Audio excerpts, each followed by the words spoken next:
बिस्मिल्लाहिर्रहमानिर्रहीम। ज़ैतून के पौधे के अफ़ादियत के मुतालिक तो बात करना ज़रूरी भी नहीं, क्योंकि तकरीबन हर बंदे को ज़ैतून की अफ़ादियत के बारे में अच्छी तरह इल्म है। ख़ास तौर पर उससे जो तेल हासिल होता है हमें, उसकी सेहत पर असरात और उसके सेहत के बारे में उसकी अहमियत वो तकरीबन हर इंसान को पता है कि उसका ज़िक्र कुरान पाक में भी आया है। लेकिन ज़ैतून के पौधे के उसकी केयर करना, उसकी मैनेजमेंट करना, ये एक बहुत ज़रूरी बात है। क्योंकि ये नहीं कि हम सिर्फ़ ज़ैतून के पौधे लगा लें, फिर हम कहते हैं कि जी ये वाइल्ड पौधे हैं, ये उसको कोई ज़रूरत नहीं प्रूनिंग की और उसकी केयर की।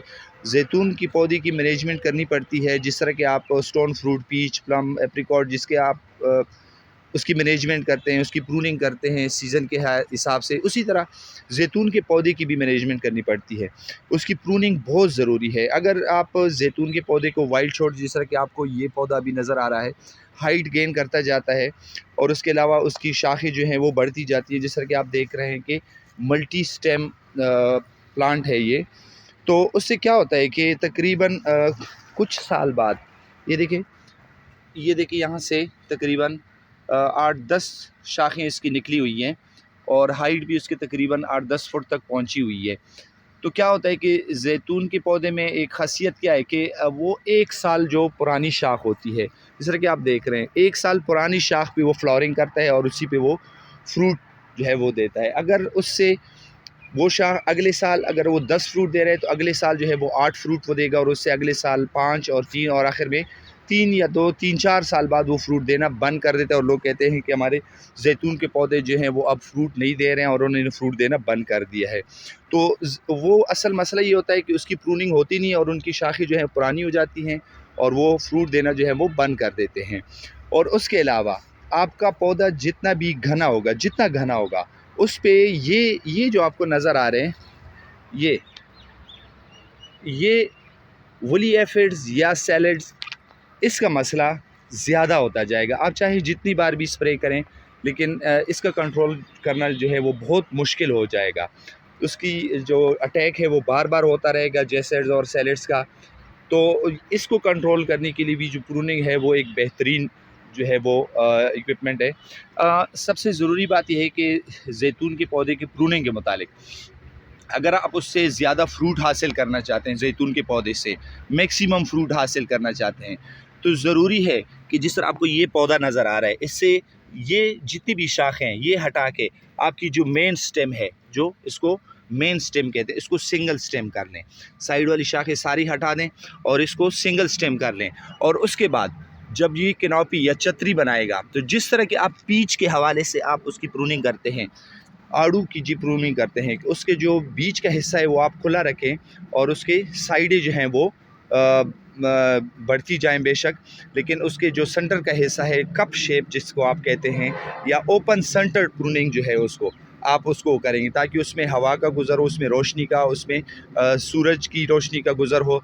तो क्या होगा कि उससे नई शाखें निकलेंगी हर साल और उन शाखों पे वो फ्रूट देता है और मैक्सिमम फ्रूट आपको हासिल होगा। और हाइट जो है उसका आप ख़ास ख्याल रखेंगे कि तकरीबन 6 साढ़े 6 फुट से आप पौधे को ऊपर जाने ना दें। पिकिंग में आपको बड़ा मसला होगा। अगर 8, 10, 12 फुट, 15 फुट तक पौधा पहुंचता है तो फ्रूट पिकिंग में आपको बड़ा मसला होगा।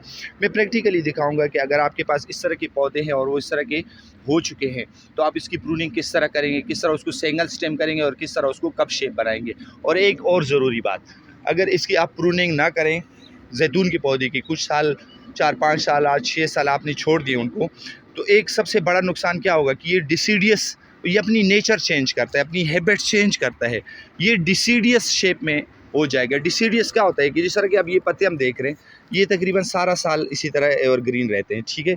और जो जो पीच के पौधे हैं, आड़ू के पौधे हैं जिस तरह के, वो इस सर्दियों में अपने पत्ते गिरा देता है, तो डिसीडियस प्लांट्स है। तो इसी तरह अगर इसकी प्रूनिंग हम ना करें तो कुछ साल बाद जो है ज़ैतून के पौधे जो हैं वो अपनी बिहेवियर चेंज कर लेते हैं और ये डिसीडियस में चेंज हो जाते हैं। दिसंबर में, सर्दियों में, जनवरी में इसके ये पत्ते जो हैं ये मुकम्मल तौर पर गिर जाएंगे, जिस तरह के आड़ू और प्लम, एप्रिकॉट वगैरह के पत्ते होते हैं।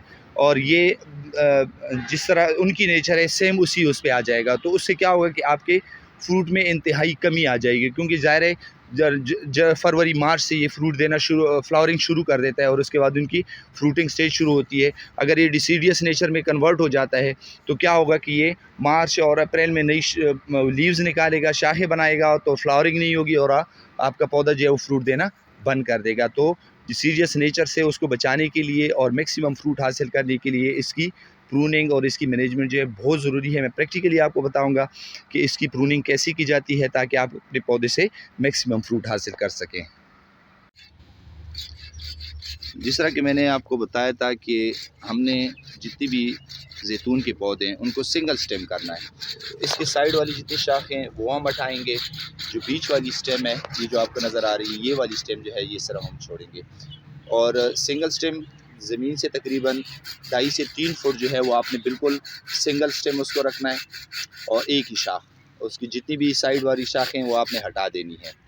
अच्छा, उसके अलावा आपने जो पौधे की हाइट है वो आपने तकरीबन 6 से 7 फुट से ज़्यादा ऊपर आपने नहीं रखनी, वरना आपको फिर पिकिंग में मसला होगा। अभी आप इसको देख रहे हैं, इसकी हाइट तकरीबन 10 फुट तक है, तो अभी इसको हमने 6 साढ़े 6 7 फुट पे लानी है और इसके अलावा उसको हमने सिंगल स्टेम करना है। ये प्रूनिंग बहुत ज़रूरी है अगर आपने पौधे से हर साल फल लेने हों तो, क्योंकि अगर आप इसकी प्रूनिंग नहीं करेंगे तो आहिस्ता आहिस्ता जो है ये इसके फ्रूट देना बंद कर देता है और सिर्फ 15-20 फ्रूट ही पूरे प्लांट पे मौजूद होंगे। तो इसको सिंगल स्टेम रखना है और साथ साथ उसकी हाइट जो है वो भी आपने कंट्रोल रखनी है, क्योंकि जैतून के पौधे में ख़ासियत है कि जितनी भी 1 साल की पुरानी शाखें होती है उस पर ये उसका फ्रूट बनता है और जितनी शाख वो पुरानी होती जाती है उसकी फ्रूट की तादाद भी जो है वो इस पर कम होती जाती है। फ्रूटिंग का सबसे बड़ा फ़ायदा ये होगा कि जो दरख्त का सेंटर है, जो बीज की जगह, उसमें जो धूप है, रोशनी है, हवा है, उसका गुज़र होगा और उसमें बीमारियां कम लगेंगी। सबसे ज़्यादा जो ये आपको नज़र आ रहा है जिस तरह की ये वूली एफिड्स हैं या सैलिड्स हैं, उसका अटैक जो है वो बहुत कम होगा, बीमारियों का अटैक कम होगा, आपका पौधा जो है वो हेल्दी रहेगा। तो उसकी जो फ्रूट क्वालिटी है और क्वांटिटी है वो दोनों जो है वो इन्हांस होंगे, उसमें इजाफा होगा।